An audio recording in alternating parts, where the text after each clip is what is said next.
When it comes to infrastructure development, Dubai is recognized for pushing the envelope. The skyline of the emirate has expanded farther than of the Manhattan, thanks to buildings like the Burj Khalifa, Burj Al Arab, the Palm Atlantis, and the Dubai Mall. Many of the most avant-garde and ambitious architectural designs may be found in the affluent emirate. The Dubai man-made islands, which stretch the Dubai coastline into the sea by nearly 50 kilometers, was one of Nakheel Properties' more ambitious projects. Sheikh Mohammed, the country's prime minister and emir of Dubai, has spent the last 20 years trying to make his city a top tourist destination that can live without petrodollars. Subscribe to our channel and stay tuned for more exciting videos. The largest artificial archipelago in the world, the man-made islands of Dubai, have been under construction for 20 years. 2 decades after being widely publicized as the United Emirates' flagship urban development project, the narrative is significantly different from what the developers would have anticipated.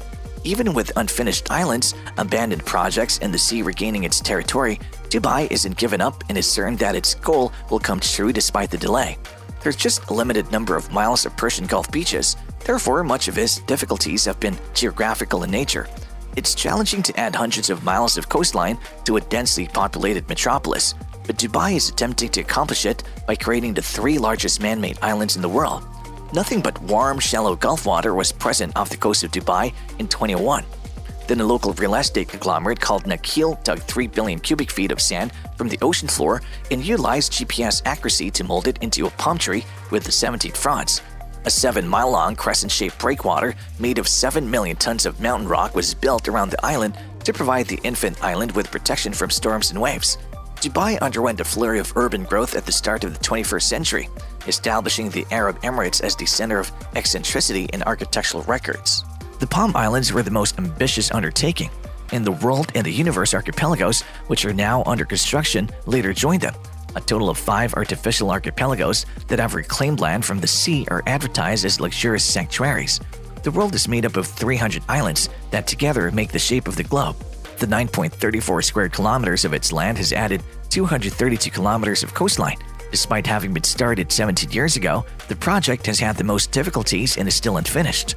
The completion date for the universe, a replica of the constellation, is slated for 2023 to 2028. In the past 20 years, a wide range of issues has resulted in construction delays, non-payment, debts, legal issues, irreversible environmental impact, and some islands falling back into the water. Despite all of these unforeseen events that have put the project's viability in jeopardy, the developer, Nakheel, is still committed to it. The construction of even the smallest island took 10 years. Even while construction of Palm Jumeirah, the first and smallest of the 3 planned Palm Islands, took longer than expected, its trunk is now a sizable expanse of shopping centers and upscale hotels. The muck mansions lining the 17 fronds are more closely spaced than the sellers intended, most likely due to the project's growing expenses. The Crescent's beaches are accessible from the island by a 6-lane underwater tunnel, and the island's length is served by the first monorail in the Middle East. The islands of Palm comprise the Palms Jumeirah, Jebel Ali, and Deira. They have enlarged Dubai's beach area by 320 kilometers, and each one is 5.6 square kilometers, 8.4 square kilometers, and 46.35 square kilometers, while Jebel Ali is still under construction and Jumeirah is the most developed of the 3. Deira had its first tourist in December 2020. The Palm Jebel Ali was a larger version of the Palm Jumeirah. Similar to Palm Jumeirah, Palm Deira was 8 times larger. The land reclamation and building were halted due to the financial downturn, but the southwest region of the island was renamed and shrunk to become the Deira Islands. Along with the 2 high-rise buildings, Deira Island is the location of several arts and cultural events. Even though developers dropped 2 American fighter planes on the ocean floor to create new reefs and tried to claim that Palm Jumeirah's breakwater would continue to draw more marine life to the area, the World Wildlife Fund continues to show that the UAE is 5 times more unsustainable than any other country on Earth. The original Palm was supposed to have 120,000 residents, but just around half of that number actually lives there today. Aside from that, not everyone on the island is delighted with their new man-made paradise because of the stagnant water, algae, and mosquitoes brought on by the island's peculiar fractal shape. Many other Dubai megaprojects have drawn criticism from environmentalists, but the Palm Islands have garnered the most. A whole square mile of coral was destroyed by the extensive dredging required to construct the island, which also significantly altered the wave, temperature, and erosion patterns. And the first events that had a detrimental effect on the viability of this macro project were the financial and real estate crisis of 2008 and the decline in oil prices in 2014, which drive the Emirates' economy. The issue still exists today. During the first quarter of 2018, sales of new real estate developments decreased by 46%. House prices have decreased by 15% since the end of 2014, with new investors like the Philippine company Revolution Pre-Crafted, which would invest $3.2 billion in the construction of luxury residences and a hotel. A number of real estate ventures have proposed relaunching the World Project. A few of the islands, including Lebanon Island, the heart of Europe, and the floating seahorse homes, are largely developed despite the economic downturn, also having an impact on this project and slowing down progress. The Milky Way, the Sun, the Moon, the planets of the solar system, and the distant galaxy make up the islands of the universe. This project's second phase included this archipelago, which wraps around the globe. Penguin Nautical, a marine corporation, alerted the world in 2010 that this collection of archipelagos was sinking into the sea. The business, which was in charge of supplying the islands with logistics and transportation services, took measurements on a regular basis for safety reasons. The primary cause of this was the gradual return of the sand used to create the 300 archipelagos, which were dug up from the seabed.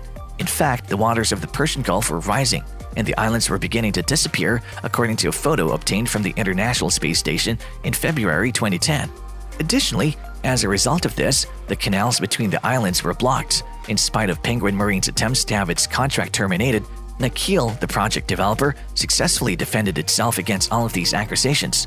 The Palm Jumeirah was likewise receding at the rate of 5 millimeters every year, according to data from NASA. The majority of the man-made islands are built on a sand and rock foundation.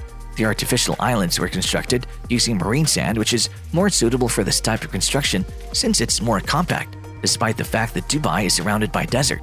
The researcher Bayina Salahuddin's findings from her environmental studies indicate that Dubai's beaches lose between 10,000 and 15,000 cubic meters of sand annually. This pace of erosion has increased due to the tides as a result of the Palm Jumeirah building, which has altered the wind's natural flow. As a result, over a 5-year period, marine sediment deposits shifted 40 kilometers.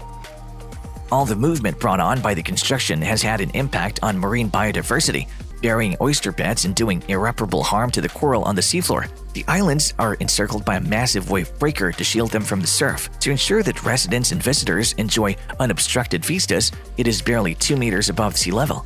Marine currents are diminished and marine flows are artificially altered as a direct result. Even the most optimistic or pessimistic estimates may not be enough to overcome this hurdle in the long run. This issue may worsen due to altered marine currents and local biodiversity loss. The pollution brought on by this activity and the increased rate of development that occurred during the first decade of the 21st century did not help slow down the warming of the Persian Gulf. The artificial islands project called Prestige attempted to alter Dubai's coastline. The experiment walks a fine line between modifying the topography naturally and pushing the limits of structural growth. The creators of Dubai's artificial islands assert that the recession has only temporarily slowed down work and that it'll still be finished. Even in their inactive state, the islands have gathered quite a bit of traction, confirming their sustainability as a tourism magnet. However, the ingenuity doesn't negate the impact on. What do you think about Dubai's archipelagos? Is it a success or a complete failure? Risky development projects are undertaken in every region of the world. Few of them were successful and a few of them failed. Often, this kind of endeavor serves purposes beyond merely benefiting them monetarily. They help the local economy and draw tourists. A couple of projects go beyond merely enhancing local tourism to serve as national symbols of pride or the dawn of a new era. Thanks for watching, and don't forget to subscribe to our channel for more exciting videos.